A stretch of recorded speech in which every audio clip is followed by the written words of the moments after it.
Hola, mi nombre es Samantha Sarmina Sornosa Villavicencio y el tema que vamos a hablar hoy es ablación térmica con láser en la epilepsia.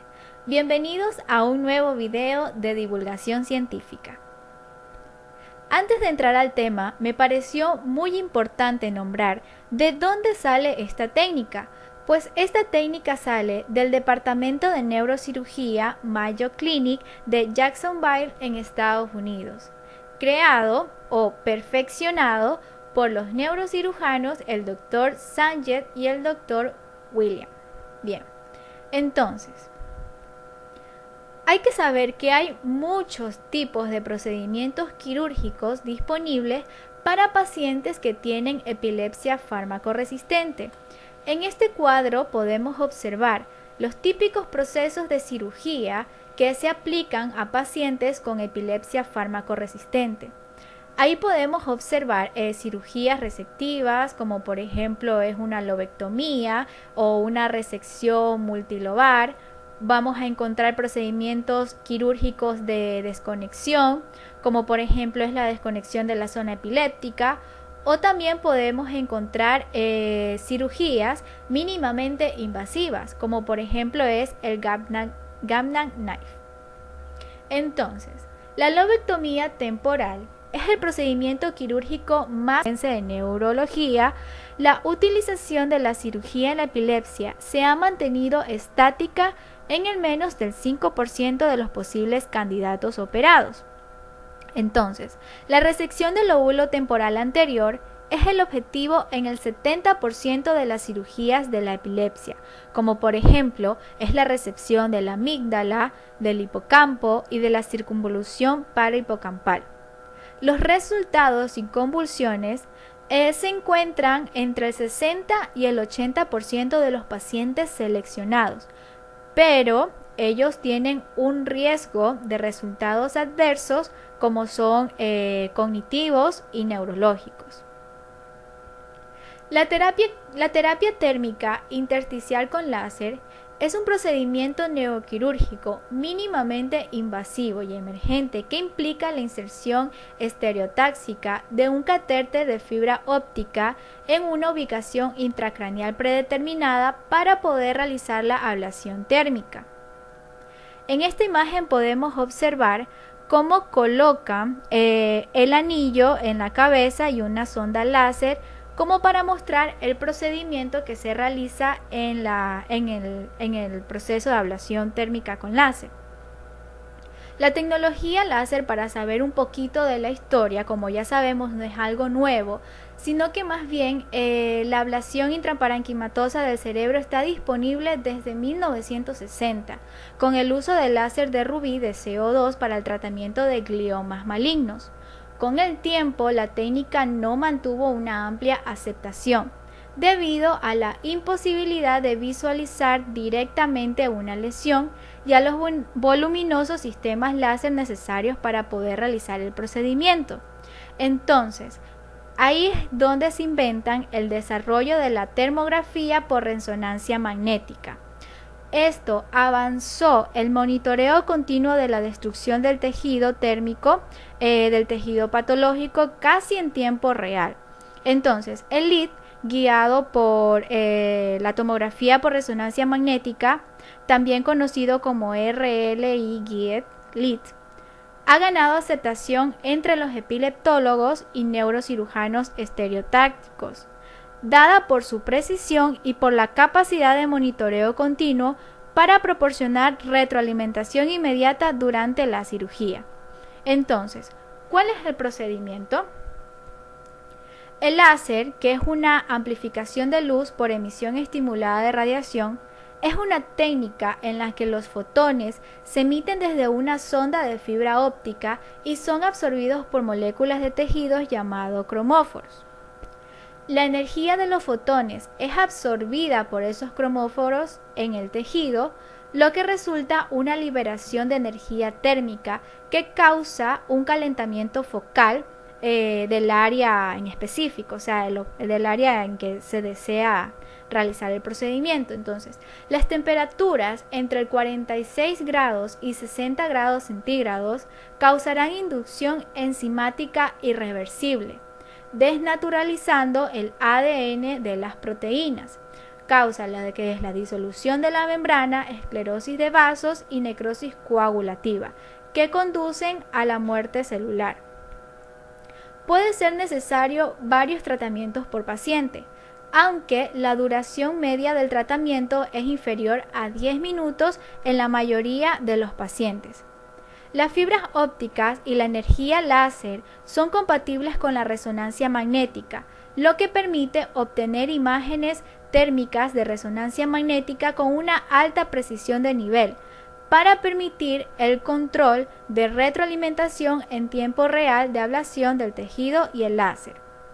Entonces, la disipación de calor en las regiones objetivas es efectuada por los vasos sanguíneos y el líquido cefalorraquídeo. Estos dos funcionan como un disipador del calor, lo que ralentiza la velocidad de ablación en el que el tejido se encuentra cerca de esas estructuras. En esta imagen podemos observar la punta del láser, que es la parte azul, y cómo se disipa el calor en ese procedimiento quirúrgico. La termografía por resonancia magnética se utiliza para la monitorización continua del área sometida a la ablación.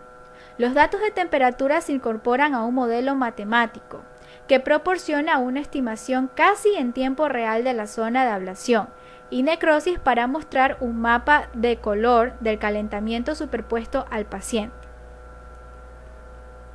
Entonces, ¿cuáles son los principales objetivos cerebrales? Hay muchos. En este caso vamos a hablar sobre la epilepsia del lóbulo temporal. Bien, aunque la cirugía se considera un estándar de oro actual para el tratamiento de pacientes con epilepsia del lóbulo temporal medial fármaco resistente, esta lamentablemente se asocia a un deterioro cognitivo postoperatorio variable, que incluye déficit de la memoria verbal y no verbal, el reconocimiento y la denominación en cuanto al lenguaje. Entonces, con un enfoque como esta nueva técnica, los cirujanos pueden evitar daños en los tejidos colaterales que involucran la sustancia blanca del tallo temporal. En esta imagen podemos observar un corte axial coronal sagital post contraste intraoperatorio post la ablación del paciente, que muestra cómo que ilustra la fibra láser, así como la calibración de las estructuras temporales. Y hay que tener en cuenta de que este paciente se encuentra libre de convulsiones después de 12 meses. O sea, durante esos 12 meses el paciente no ha presentado convulsiones. Entonces, para el tratamiento de los pacientes, el abordaje quirúrgico se realiza mediante la inserción occipital del catéter lead, siguiendo una trayectoria extraventricular a lo largo del eje de la formación del hipocampo. Entonces, a continuación se realiza la ablación del hipocampo y de la amígdala con monitorización concomiante por imagen de resonancia magnética. Entonces, los estudios han sugerido que esta técnica ha dado como resultado una tasa más baja de déficits neuropsicológicos en comparación con enfoques tradicionales. Sin embargo, es posible de que no haya diferencias significativas en los déficits postoperatorios del campo visual. En esta imagen podemos observar un electroencefalograma de un paciente con epilepsia del lóbulo temporal medial del lado izquierdo. Entonces, si nosotros podemos observar en ese círculo azul, podemos observar el inicio de la convulsión en el electrodo de profundidad del hipocampo izquierdo con una actividad rítmica rápida. Lo que observamos en el círculo rojo, esto simplemente resalta los electrodos temporales anteriores, y en el círculo verde resalta el electrodo de profundidad del hipocampo del eje largo. Este paciente también se encuentra entre los 12 meses libre de convulsiones. Entonces, ¿por qué es una cirugía mínimamente invasiva? Algunos pacientes no son aptos para realizar una craneotomía, incluidos los ancianos. Entonces, si bien los procedimientos abiertos, como los mínimamente invasivos, tienen riesgos inherentes e inmediatos que incluyen accidentes cerebrovasculares, hemorragia intracraneal, infección postoperatoria y riesgos a los anestésicos, se percibe una menor incidencia de estas complicaciones con esta cirugía que es mínimamente invasiva. Además, las cirugías abiertas requieren de 3 a 4 días en el hospital. A esto se suma una gran alta tasa de morbilidad del tratamiento quirúrgico recesivo. Entonces, esta es una cirugía mínimamente invasiva que está redirigiendo o redireccionando el enfoque y estratificación de las cirugías de la epilepsia. Y otra pregunta más importante, ¿quién es candidato para poder realizarse este procedimiento? Bien, son candidatos pacientes que tienen lesiones pequeñas, típicamente menos de 2 centímetros y con evaluación prequirúrgica de fase 1 concordante. Ellos son los mejores candidatos. Sin embargo, el LIT también puede desempeñar un papel en la intervención cuando existan restos estructurales retenidos del tejido inicialmente. Entonces, la facilidad del uso y la capacidad para dirigir el tratamiento enfocado a casi todas las partes del cerebro pueden permitir a los epileptólogos y cirujanos de las instituciones adoptar un nuevo enfoque de la cirugía de la epilepsia.